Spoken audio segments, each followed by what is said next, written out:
maharnya Nabi Adam ke Siti Hawa, wattunna dinikahi di dalam surga, itu kan salawat.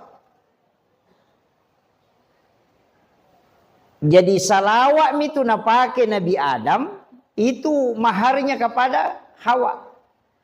Ima salawat. Yana tu nasang itu salawat ni kabatin.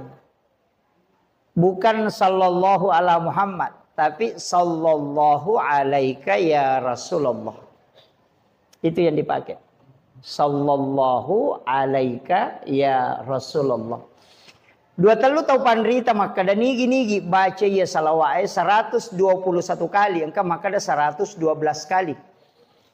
Nareko angka inran na ya tu tahu yakin maka ada nule wajai suruh amalkan salawat ini. Insya Allah sebelum dia meninggal, sebelum ajalnya tiba, ia kotannya alena wajai, maka insya Allah orang yang ditempati berutang itu akan memaafkan utangnya. Berakatnya itu salawat Nabi Adam. Tapi bukan sallallahu ala Muhammad, tapi sallallahu alaika ya Rasulullah.